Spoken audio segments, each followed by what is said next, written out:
اور پھر دوسری بات یہ کہ آزاد کشمیر سے متعلق جو فیصلے ہوتے ہیں کہ پالیسی کیا ہونا چاہیے، بجٹ کتنا ہونا چاہیے، یہ سارے پاکستان میں ہوتے ہیں اور وہاں پہ کشمیر کے لوگوں کی کوئی نمائندگی نہیں ہے.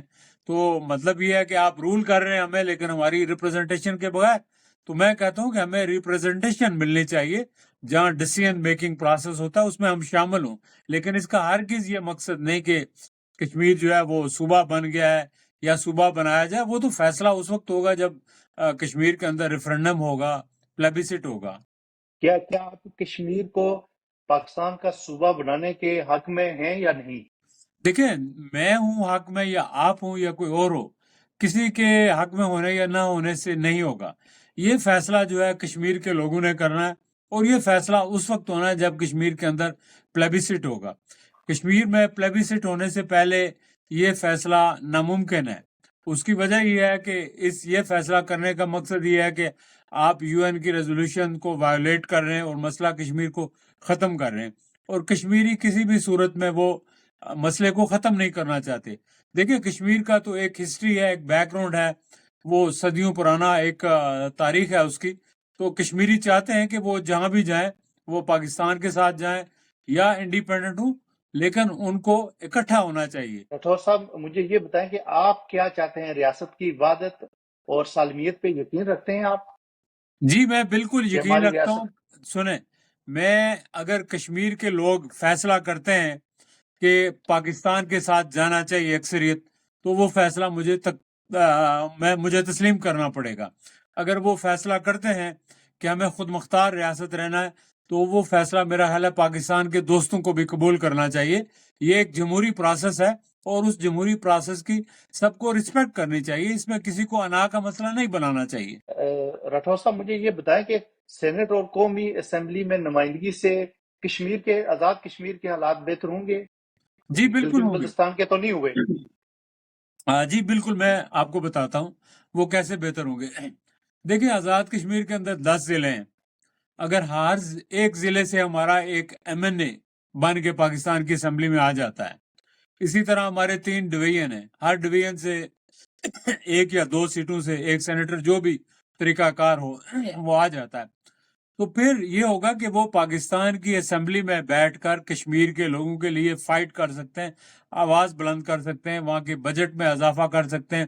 اور پھر دیکھیں نا، وہاں ابھی آزاد کشمیر اسمبلی کے ممبران کو بجٹ تھوڑا بہت ملتا ہے، پاکستان میں ایم این ایز کو بھی ملتا ہے، سینیٹرز کو بھی ملتا ہے. تو ظاہر ہے کہ وہ یہاں بھی ان کو ملے گا تو وہ استعمال ہوگا وہاں، اور وہاں پھر ترقی ہوگی، ڈیولپمنٹ ہوگی. اور پھر جب وہ مرکز میں بیٹھے ہوں گے تو یہاں لوگوں کو ملازمتیں ملنے میں بھی وہ مددگار ثابت ہو سکتے ہیں.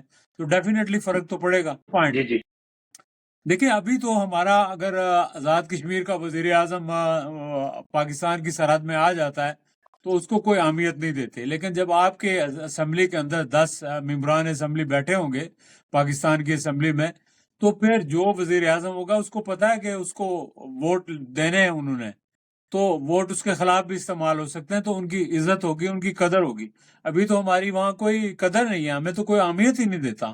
راٹھور صاحب، مجھے یہ بتائیں کہ جو آزاد کشمیر کی حکومت ہے، اس وقت جو حکومت ہے یا پہلے بھی جتنی حکومتیں آتی رہی ہیں، یہ کیا عوام کی، جو آزاد کشمیر کے لوگوں کی مرضی سے آتی رہی ہیں یا ہم پہ مسلط کی جاتی رہی ہیں؟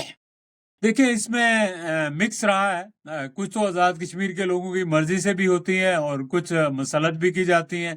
موسٹلی تو آزاد کشمیر کے لوگوں کی مرضی سے آتی ہیں، لیکن جب مرضی سے آ جاتے ہیں لوگ، جب جیت جاتے ہیں تو اس کے بعد ان کے اوپر انفلوئنس کیا جاتا ہے.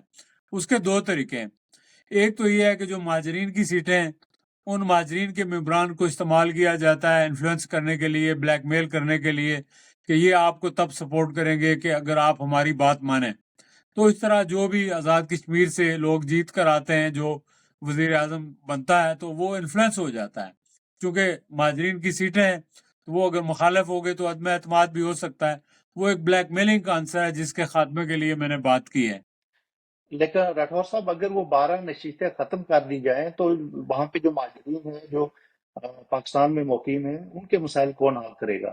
جی بہت اچھا سوال ہے آپ کا. دیکھیں، مہاجرین تو ایک تو یہ ہے کہ وہ 2 سال یا 4 سال پرانے نہیں ہیں.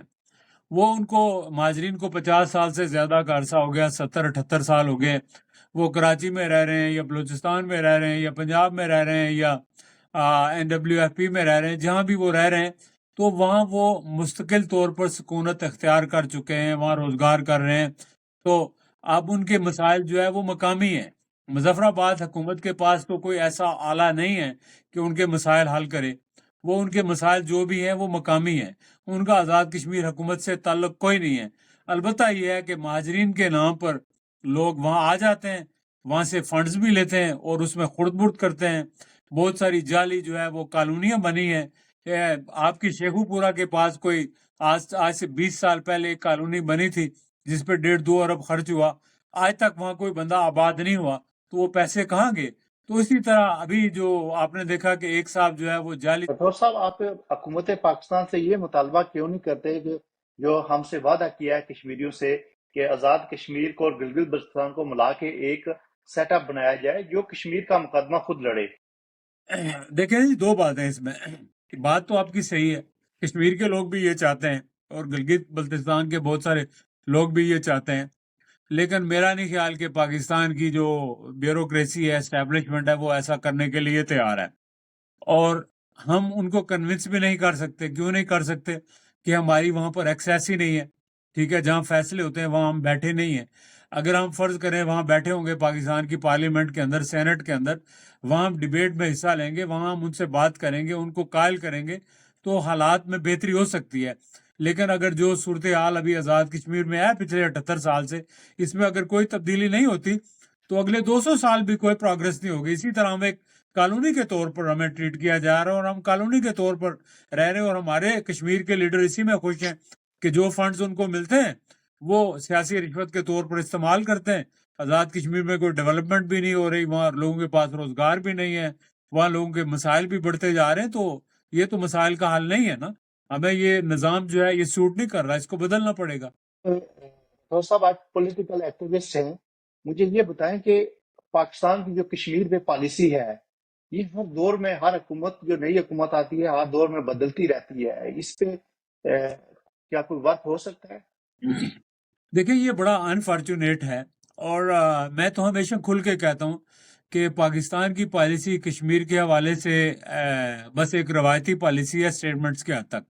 پریکٹیکلی مجھے نظر نہیں آ رہی کوئی پالیسی، اور جو پالیسی ہے وہ بھی کنفیوز ہے، کیونکہ ایک طرف تو وہ نعرہ لگاتے ہیں کشمیر بنے گا پاکستان، دوسری طرف یہ کہتے ہیں کہ جی ہم کشمیریوں کی اخلاقی یا مدد کر رہے ہیں، تو بات کوئی بنتی نظر نہیں آتی۔ اب ہندوستان جو ہے وہ کشمیر کے قضیے کو، مسئلے کو دنیا کے سامنے ایک بائیلیٹرل ایشو کے طور پر پیش کرنا چاہتا ہے، ایک سرحدی تنازع کے طور پر پیش کرنا چاہتا ہے، اور ہم جو ہے پاکستان کی حکومتیں وہ یہ سمجھیں کہ ان نوئنگلی یا اپنی بیوقوفی سے ایسی صورتحال پیدا کر رہی ہے کہ جس سے ہندوستان کو ایڈوانٹیج ملتا ہے۔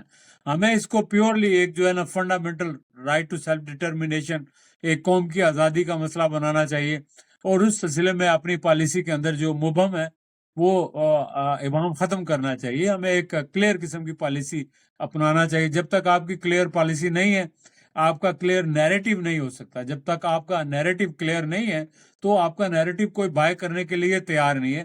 تو بہت ساری کنٹرڈکشنز ہیں پاکستان کے اندر بھی اور ہمارے کشمیری لیڈرشپ کے اندر بھی، تو ان ساری کنٹرڈکشنز کے اوپر بحث ہونا اور حل ہونا ضروری ہے۔ جی راٹھور صاحب، مجھے یہ بتائیں کہ آپ یہ بھی کہتے ہیں کہ اوورسیز جو ہیں ان کو، کشمیری جو اوورسیز ہیں ان کو نمائندگی ملنی چاہیے، ان کو 5 نشستیں ملنی چاہیے، تو وہ کیسے ممکن ہے؟ وہ کی کیا ووٹنگ ہوگی یا وہ ایسے ہی ہوگی؟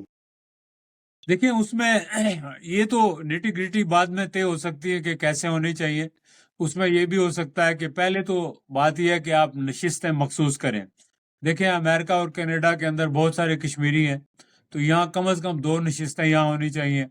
اسی طرح آپ یورپ اور انگلینڈ، وہاں پہ بہت سارے کشمیری ہیں، تو ایک انگلینڈ کے لیے، ایک یورپ کے لیے، اور اسی طرح مڈل ایسٹ میں کشمیری ہیں تو وہاں کے لیے تو 5 ہی ہو گئی، تو باقی دنیا میں جو ہے شاید ایک آدھ اور ہو جائے، 6 ہو جائے۔ تو یہ ہونی چاہیے، سب سے پہلے تو یہ ہے مختص ہونی چاہیے۔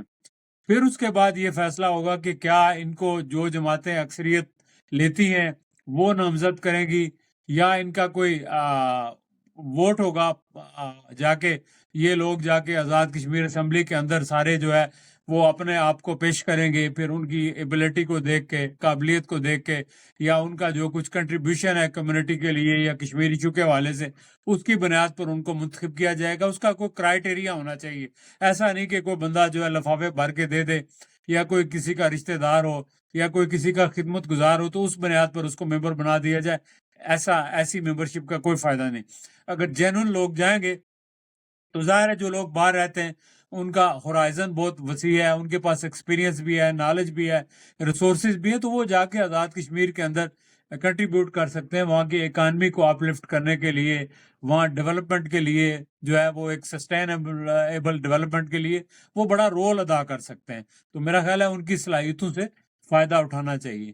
اور ویسے بھی آپ دیکھیں نا کہ کشمیری کم از کم 15 لاکھ یا 20 لاکھ لوگ باہر ہیں اور ان کی کوئی ریپرزنٹیشن نہیں ہے، پھر ان کے مسائل بھی ہوتے ہیں تو ان کو ایڈریس کرنے والا کوئی نہیں ہے، تو لہٰذا اس ایشو کے اوپر کام ہونا چاہیے اور ان کو نمائندگی ملنی چاہیے۔ دیکھیں پچھلے 78 سالوں سے آزاد کشمیر کی حکومتیں ایک روایتی انداز میں چل رہی ہیں، جس سے آزاد کشمیر کے اندر مسائل بھی بڑھ رہے ہیں، بے روزگاری بھی بڑھ رہی ہے، احساس محرومی بھی پیدا ہو رہا ہے۔ تو لہٰذا اس صورتحال کو ایڈریس کرنے کے لیے آؤٹ آف باکس ہمیں سوچنا ہوگا، آؤٹ آف باکس غور کرنا ہوگا، اور جو نئے ایشوز میں نے ریز کیے ہیں ان کے اوپر ڈسکشن ہونی چاہیے، اور ڈسکشن ہونی چاہیے تاکہ اصلاحات ہوں۔ جب تک اصلاحات نہیں ہوں گی ملک آگے نہیں جا سکتا، نہ آزاد کشمیر میں کوئی ڈیولپمنٹ ہو سکتی ہے، نہ حالات بہتر ہو سکتے ہیں۔ چلیں، بہت شکریہ جی۔ راٹھور صاحب تھینک یو سو مچ، آپ نے ٹائم دیا اور اس وقت کے حالات ہیں ان پہ بات کی، اور اپنا پورا موقف آپ نے کلیئر کیا۔ مجھے امید ہے کہ ناظرین آپ کی اس گفتگو کو پسند کریں گے۔ جی تھینک یو سو مچ، انشاءاللہ پھر کسی پروگرام میں حاضر ہوں گے۔ اللہ حافظ، تھینک یو۔ انشاءاللہ، خدا حافظ۔